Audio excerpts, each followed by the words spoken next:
নমস্কার, সাজনা চচ্চড়ি করব। তার জন্য সাজনা কেটে নিয়েছি, আলু নিয়েছি, টমেটো, মিষ্টি কুমড়ো নিয়েছি। আর ফোড়নে দেব 5 ফোড়ন, শুকনো লঙ্কা আর কাঁচা লঙ্কা। আর একদম সাধারণভাবেই করব, কোনো সরষে বাটাও দেব না, আর পোস্ত বাটাও আজকে দেব না। পোস্ত আছে তাও দেব না আজকে। আর এদিকে ডিম কষা করব। ডিম নিয়েছি, পেঁয়াজ, আদা, এলাচ, দারচিনি, গোলমরিচ, তেজপাতা, কাঁচা লঙ্কা নিয়েছি। এক কষার জন্য মশলা নিয়েছি জিরে গুঁড়ো, অল্প লঙ্কা গুঁড়ো, অল্প হলুদ গুঁড়ো, তা দিয়েই করব। আর এদিকে মিক্সার গ্রাইন্ডারে পেস্ট করে নেব পেঁয়াজ, আদা, গোলমরিচটা।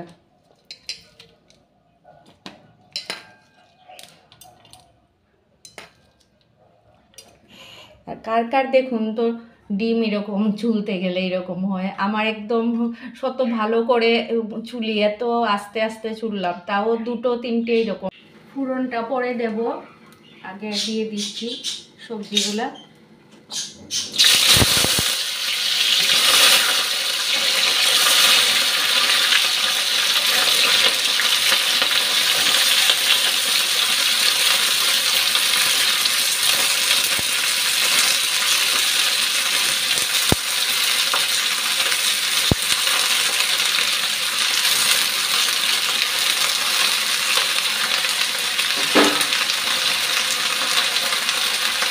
হলুদ গুঁড়ো দিলাম,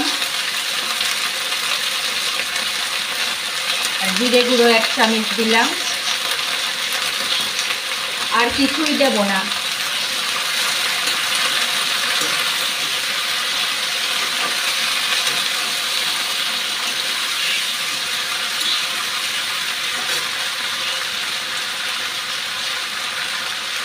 নুনটা দিয়ে দিলাম।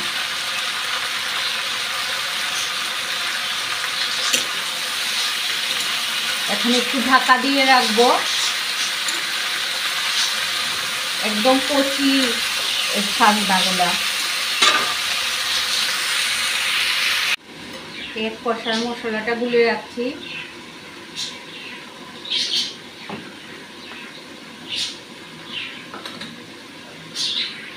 লঙ্কা কয়েকটা দিয়ে দিচ্ছি এখন, পরে ফোড়নে আবার দেব। সব মশলাগুলি একদম খুব ভালোভাবে ভেজে নিয়েছি।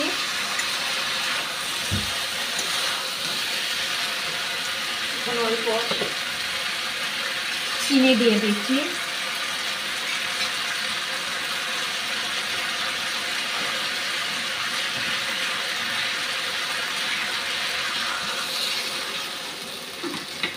জল দিয়ে দিলাম।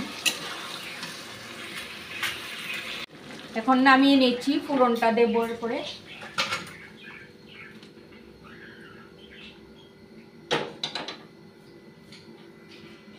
শুকনো লঙ্কাটা ভাজা হয়ে গেছে,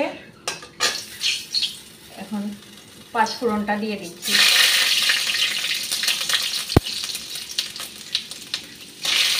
কাঁচা লঙ্কাটাও দিয়ে দিলাম।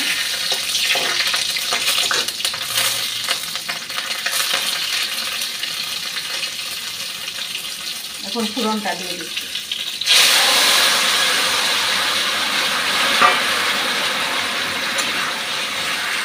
যখন মাখা মাখা হয়ে আসবে নামিয়ে নেব। ডিমটা ভেজে নিচ্ছি,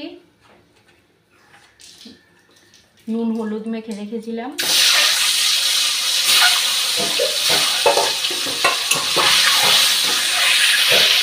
ডিমটা ভাজা হয়ে গেছে, তুলে নিচ্ছি।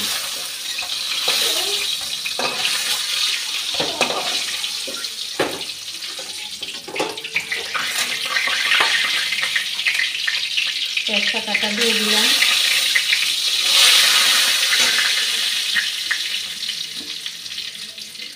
এখন পেঁয়াজ, আদা, গোলমরিচ বাটাটা দিয়ে দিয়েছি।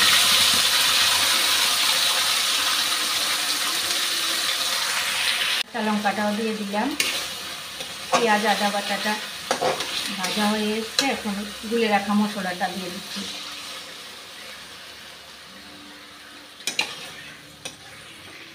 মশলাটা খুব ভালোভাবে ভেজে নিয়েছি। এখন ডিমগুলা দিয়ে দিচ্ছি।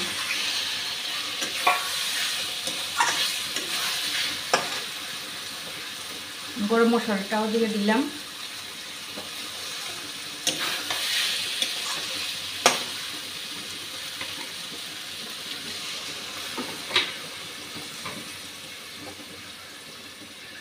নুনটা দিয়ে দিচ্ছি।